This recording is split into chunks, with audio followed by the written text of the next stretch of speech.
Empat kampung lingkar tambang tiba-tiba secara beriringan datang ke ruangan Ketua DPRD Berau. Ada agenda apakah kedatangan empat kampung lingkar tambang, yakni Tumbit Dayak, Long Lanuk, Benda Baru, dan Tumbit Melayu tersebut? Ternyata kedatangan mereka untuk menghadiri rapat dengar pendapat yang memang digelar oleh DPRD Berau terkait keluhan empat kampung lingkar tambang yang secara sepihak menurut pengakuan mereka bahwa pilar kesehatan dan pilar pendidikan diputus oleh PT Brokol. Padahal pilar kesehatan dan pilar pendidikan tersebut merupakan bagian tak terpisahkan dari perjanjian diperbolehkannya penambangan menggunakan blasting sejak April 2014 lalu.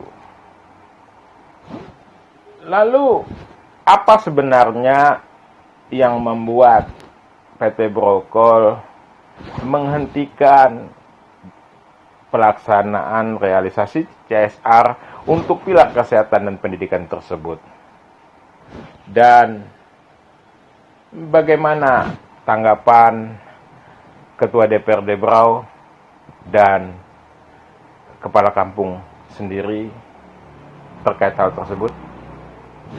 Saudara, saksikan liputannya.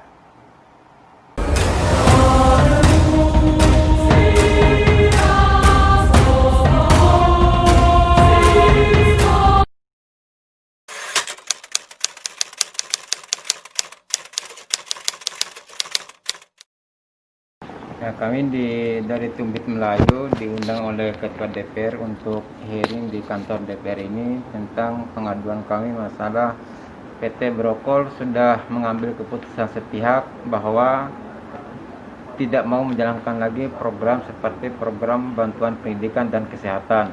Kami sebagai warga yang terdampak yang dekat di pinggir tambang, ya kami berharap sebenarnya itu jangan putus. Kampung Tumbit Dayak itu berdekatan Pak dengan tempat tambangnya. Bahkan alur sungai kami itu kurang lebih 200 meter itu tempat tambangnya sudah. Oke. Kalau dampak-dampak yang lain, aduh itu tidak kita bicarakan lagi. Limbah apa itu sudah tidak kami inikan lagi, Mas. Cuman kami minta dua ini Pak, supaya masyarakat kami sehat dan pintar. Jadi kami hadir bersama Ketua DPR untuk membahas masalah itu, untuk mengundang manajemen PT Brokol kira-kira solusi apa yang bisa disampaikan ke kami terkait penghentian kedua bantuan ini.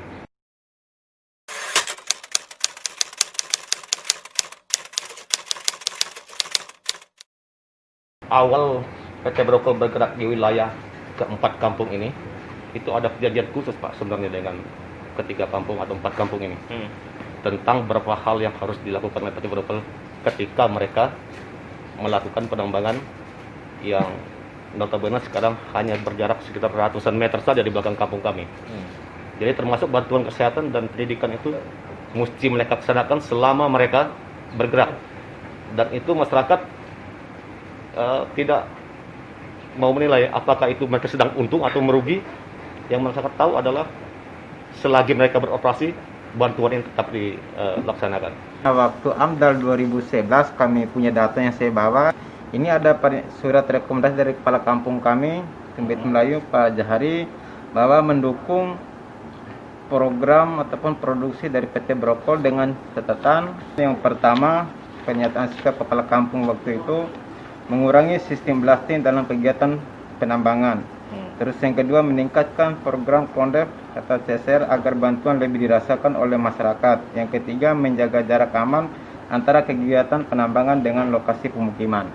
Nah, kalau ini kan saya pikir kan Brokol sudah melanggar. Jadi untuk kegiatan operasi pertambangan sudah terlalu dekat dengan tambang dan itu sangat meresahkan masyarakat. Dan untuk masalah blasting, ketika PT Brokol ataupun Buma itu melakukan blasting siang hari, maka getaran itu sampai ke rumah masyarakat, Pak. Bahkan kalau angin itu mengarah ke kampung, itu kelihatan itu debu itu mengarah ke kampung kami. Tumbit Dayak selain dia berada di beberapa site besarnya dan berada di dalam tambangnya, yang dimana kegiatan PT Brokol, kehidupan sehari-hari masyarakat Tumbit dan Longanuk itu bergumul dengan kegiatan tambang, yang dimana ada kegiatan hauling, penambangan, bahkan bukan tambangnya sampai minus 200 meter dari sepadan sungai, sehingga mengkhawatirkan kehidupan masyarakat yang menurut kami secara awam dengan luasan bukaan itu sehingga tidak mungkin akan terjadi penutupan lubang. Mungkin dalam bahasa apa kerennya disebut dengan lubang abadi. Ya. Terus selama kehidupan kami di sana, yaitu ya sangat terganggu dengan adanya bising, blasting, debu, kegiatan adanya limbah-limbah yang lain. Garis besarnya adalah bahwa Tumbit Dayak itu masyarakat yang kesehatannya terganggu dan kehidupannya terganggu. Oleh karena itu, bahwa pendidikan dan kesehatan ini wajib bagi kami karena terganggu. Yang dimana sebelumnya juga ada perjanjian-perjanjian khusus, yang dimana pendidikan setiap pengajuan permohonan proposal sehingga kami akan melampirkan bahwa itu alasannya adalah karena dampak blasting. Nah, sampai sekarang ya kegiatan blastingnya tetap berlanjut dan kami selalu terganggu, baik itu kesehatan maupun kehidupan kami. Ini boleh mungkin kira-kira kita ke lapangan, tidak ada kehidupan di sana, Pak. Selain kami ya untuk bagaimana memintarkan anak-anak kami untuk pasca tambang.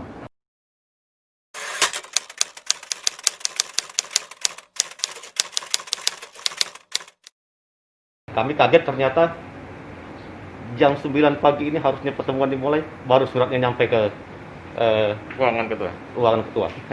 Jadi kami terus terang agak kecewa lah dengan tanggapan yang diberikan oleh manajemen PT Brokol terhadap niat baik kami untuk menyelesaikan beberapa hal dengan pihak manajemen PT Brokol. Alangkah kecewanya kami sebagai nahoda masyarakat, yang dimana akibat daripada ulah, yaitu pemutusan sepihak seperti kesehatan, yang tiba-tiba ketika masyarakat melakukan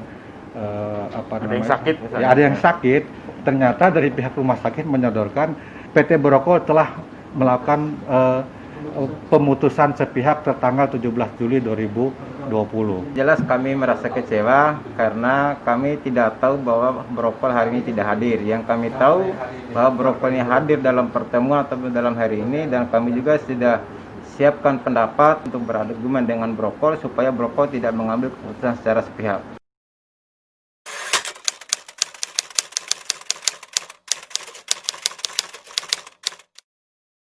Masyarakat Tumbit Dayak dan masyarakat Pegan Bukur itu menghadap ke rumah, ke rumah dinas lah, sekitar 2 bulan lalu. Dan beberapa kali menghadap, mereka mau mengadakan pergerakan, demo besar-besaran. Jadi saya arahkan supaya tidak ada persepsi macam-macam, dia minta hearing. Dan surat hearingnya mereka ini sekitar 1,5 bulan yang lalu sudah, 2 bulan lah. Dan kemarin di Banmus saya jadwalkan untuk adanya klarifikasi antara kedua belah pihak. Kepala kampung hari Rabu dan perangkat kampung kita kasih tahu, kita kasih undangan lah sebelumnya. Dan Brokol itu hari Kamis. Nah, mereka ini ingin menagih berdasarkan perjanjian pada tanggal 30 April tahun 2014 tentang mau diadakannya blasting. Mereka meminta perjanjian antara pihak perusahaan dengan masyarakat kampung. Tentunya kita tahu kampung Tumbit Dayak dan Bina Baru, Longlanuk dan Tumbit Melayu ini kan butuh peningkatan SDM. Artinya ada regenerasi anak-anak kampung, jangan sampai selama ini dianggap tidak mempunyai pendidikan yang mumpuni. Untuk membangun kampungnya itu ke depan. Oke. Nah, bukan ada istilah wah ini harus berdasarkan ini, enggak. Yang kedua kesehatan. Mereka kaget di saat masyarakatnya berada di rumah sakit, di saat pembayaran dia tanggung sendiri, tidak ada lagi bantuan dari pihak ketiga.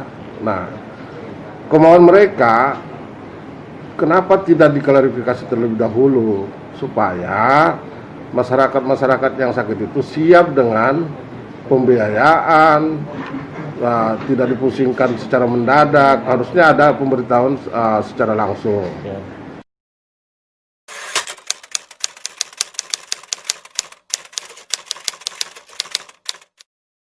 Kami kaget juga kenapa baru ada suratnya pagi tadi dengan alasan COVID. sampai COVID ini usai. Bahkan Nah, Gua sementara ketua DPR kami juga. lembaga DPR di sini, kami selalu mengutamakan protokol kesehatan. Makanya ada pola hidup baru atau new normal yang diinstruksikan oleh Presiden supaya birokrasi pemerintah, roda Tetap pemerintahan berjalan. ini bisa berjalan. Artinya, kalau dengan alasan COVID, kita lakukan di bawah ada protokol kesehatan. Nanti di ruangan kita tata lagi, jangan sampai ada melanggar protokol kesehatan. Yang sangat disayangkan, mereka ini meninggalkan tugas wajibnya di kampung untuk menjalankan roda pemerintahan kampung. Pas datang ke sini, tiba-tiba surat dari Brokol baru ada pada pagi ini. Kenapa tidak dibalas pada saat hari kerja? Jadi kita bisa konfirmasi balik supaya mereka tidak berdatangan ke sini. Kami juga merasa tidak enak hati gitu bahwa lembaga DPR ini seakan-akan juga tidak dihargai. Oke, nah tadi kan Ketua DPR menyatakan bahwa dengan apa yang dilakukan PT Brokol, bersuratnya pagi, kawan-kawan kampung terlanjur datang yang diundang DPR, akhirnya DPR merasa bahwa kurang dihargai. Supaya kejadian-kejadian begini tidak terjadi lagi, apa langkah DPR? Ya saya akan tetap menjadwalkan ulang. Menjadwalkan ulang sesuai dengan Banmus. Tapi saya juga tidak bisa menjamin bahwa kampung itu akan kondusif jika selama ini hal-hal yang seperti ini tidak punya etika dan tidak punya respon yang baik. Kalau ada masalah, selesaikanlah dengan baik sesuai dengan prosedural. Masyarakat itu tidak mungkin bergejolak kalau ada respon yang baik terhadap pemerintah kampung, terhadap masyarakat yang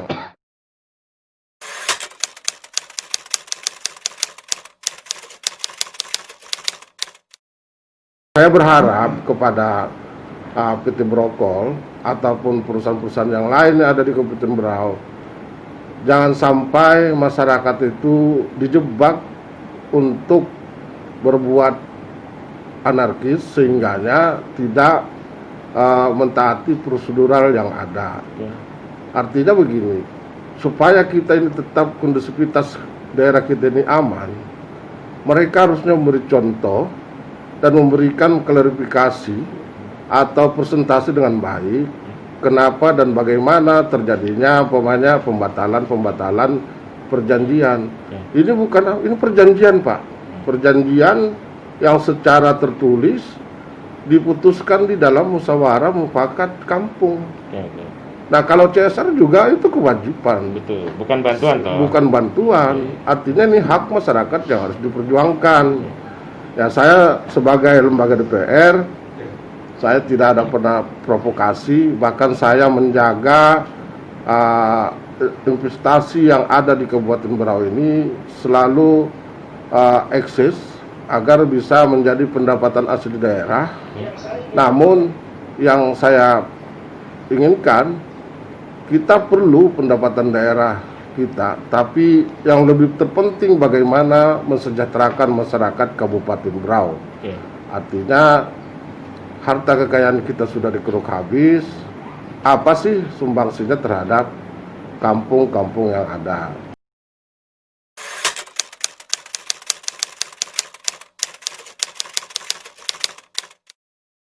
saya minta maaf, anggota DPR baik itu Komisi 2 sedang rapid test karena pandemi COVID-19 ini sudah sangat menakutkan. Ada di antara anggota DPR merasa kontak dengan yang sudah terindikasi positif. Maka kewajiban kami memberi contoh kepada seluruh masyarakat supaya jangan sampai terjadi penyebaran klaster DPR.